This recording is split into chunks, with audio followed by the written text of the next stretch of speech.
اہم لوگ ہیں ان کی خبر ہی نہیں، وہ اس دنیا سے جا رہے ہیں۔ کتنے بے خبر ہیں ہم لوگ۔ زندہ قوموں کا یہ شعار نہیں ہوتا، شعار طریقہ نہیں ہوتا کہ وہ لوگ اپنے پڑھے لکھے اور جو قابل لوگ ہیں ان کی خبر رکھتے ہیں، اپنے اہل کمال سے غافل ہو جائیں، بے خبر ہو جائیں۔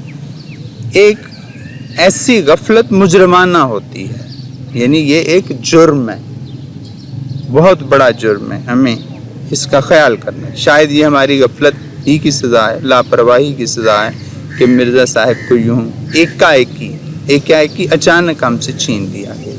اگر ہمیں احساس ہوتا ایسے لوگوں کا تو پھر ایسے نہ ہوتا، ان سے ہم فائدہ لیتے۔ افسوس کہ ہم ان سے فائدہ نہ لے سکے۔ اگلا پیرا دیکھیے گا، عالم، بڑا اہم پیرا ہے۔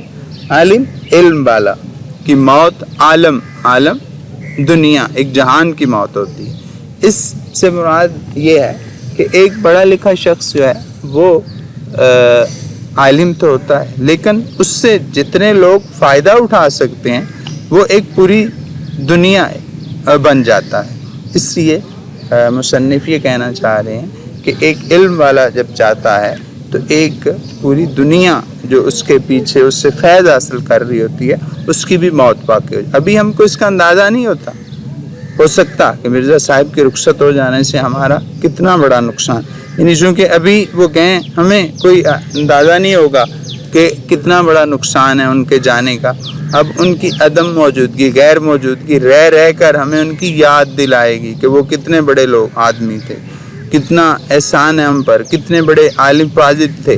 اور وقت ساتھ ان کی جدائی کا گاؤ یعنی زخم بڑھتا چلا جائے گا۔ مرزا صاحب بہت ہی خاموش کام کرنے والوں میں سے تھے، یعنی اتنے خاموش کہ خود ان کے زمانے کے اکثر لوگ جو ہیں وہ بھی ان کے علمی کارناموں سے واقف نہیں۔ یہاں پہ ذرا غور کریں، مصنف یہ کہنا چاہ رہے ہیں کہ مرزا محمد سعید جو ہیں وہ بالکل نہیں چاہتے تھے کہ وہ عوامی پلیٹ فارم پہ ہیں۔ ان کے زمانے کے جو لوگ ہیں، جو عالم لوگ تھے، وہ بھی ان کو نہیں جانتے، تو اس لیے ایسے لوگوں کا خاص خیال رکھا جائے۔ دراصل خود مرزا صاحب شہرت سے گھبراتے تھے اور پبلک پلیٹ فارم پر آنا پسند نہیں کرتے تھے، کام کرتے تھے ستائش، تعریف، یعنی کہ بعض لوگ ہوتے ہیں وہ تعریف کے لیے لوگ جانیں، لوگ تعریف کریں، لیکن انہیں اس کی کوئی پرواہ نہیں تھی، اور وہ صلہ بدلے کی پرواہ سے بھی بے نیاز تھے، انہیں کوئی اس کی پرواہ نہیں تھی کہ مجھے کوئی بدلہ ملے۔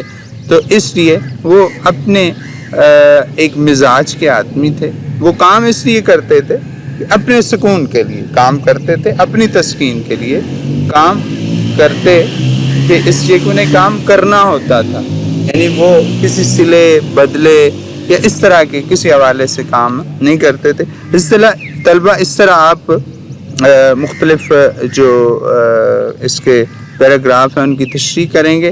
اس طرح آگے ذرا دیکھیے گا، انہیں کسی چیز کا لالچ نہیں تھا۔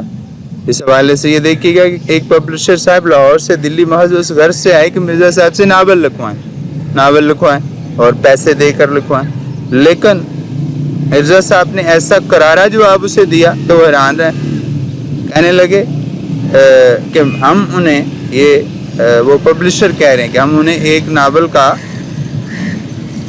1000 روپیہ دیں گے۔ اس وقت 1000 روپیہ ایسے تھا جیسے آج کا لاکھوں ہے۔ یہ وہ زمانہ تھا کہ 200-250 میں اچھا خاصا ناول پبلشر کو مل جاتا تھا، لیکن جب وہ آئے مرزا صاحب کے پاس تو جناب مرزا صاحب نے اس طرح اسے جواب دیا، ذرا دیکھیے گا کہ آپ میرے ناول کے 5000 دے دیں گے، 10,000 دے دیں گے، مجھے یہ منظور نہیں کہ جو کام کر رہا ہوں اسے چھوڑ کر آپ کے لیے ناول لکھوں۔ یعنی اس سے پتہ چلتا ہے کہ مرزا صاحب لالچ نام کی کوئی چیز، ایسی چیزوں سے وہ بالکل مبرہ تھے۔ آگے دیکھیے گا اگلے پیرے میں پتہ چلتا ہے کہ ان کا خاندان کوئی عام خاندان نہیں تھا۔ مرزا صاحب دلی کے شرفا کے ایک متمول، یعنی ایک امیر، اچھے خاصے کھاتے پیتے گھرانے سے ان کا تعلق تھا، اور سر سید احمد خان جیسے لوگوں اور منشی ذکاء اللہ جیسے لوگوں سے ان کی عزیز رشتہ داری تھی۔